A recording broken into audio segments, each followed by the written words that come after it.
Hi, I'm Nathaniel reporting for Kids First. I'm about to go interview Michael O'Brien, the technical effects lead for Disney Pixar's The Good Dinosaur. Let's go to it.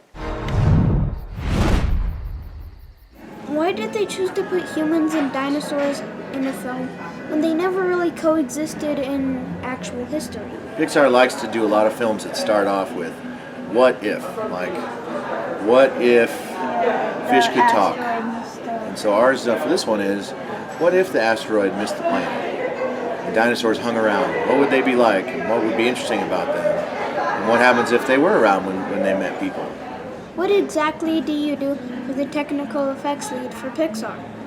As the technical effects lead, my job is to make sure that we have all the right tools that we need to make the movie. When we're trying to make a picture in the computer, we don't have the paintbrush or the paint or the paper. We actually have to make a lot of those things in the computer. So we wanted to make a really big, realistic looking river. So that was probably our biggest challenge, was making sure that we could make that big river. I know that you have a degree in math. How does that really help you in your job?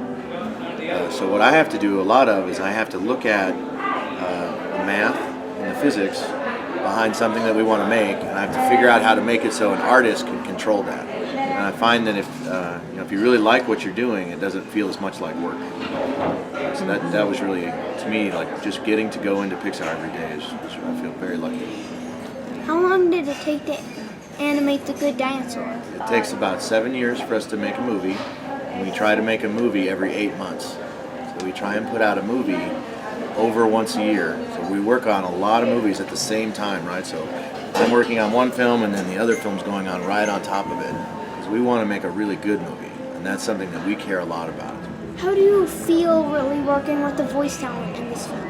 Before we can animate it, we need to record all the voices, right? Because when we animate it, it has to look like Arlo is saying his line, right? So if Arlo's going to say, "I'm hungry today," the voice actor has to have said, "I'm hungry today," before that. So usually what we do is we go out to where the actor is and we record them saying the lines.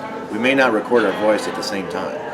So you might say your line when you're off in Los Angeles being famous. You might say your line when you're off in New York being famous. And then I might be here and I would say my line here. And then when we get to make the movie, we will put them all together so it looks like we're talking. This film is rated PG. Do you think it'd be good for younger kids? If you like The Lion King, I would think you would like this movie. And if you feel like that's too scary for you, maybe you should wait. What's your favorite scene in this film, and why? There's a scene that's going to take place at a lake. And if you see the movie, you'll know when that is. I thought that the scenes right around that were probably the most fun I had working on the film. I think Spot, is probably one of my favorite characters. He's definitely somebody that I would like to hang out with, and I'd like to meet. I think it'd be really fun. And then Arlo would be probably number 2. Thank you guys very much. I really appreciate you taking the time to come all the way down here to meet me. I just met with Michael O'Brien, the technical effects lead for Disney Pixar's The Good Dinosaur.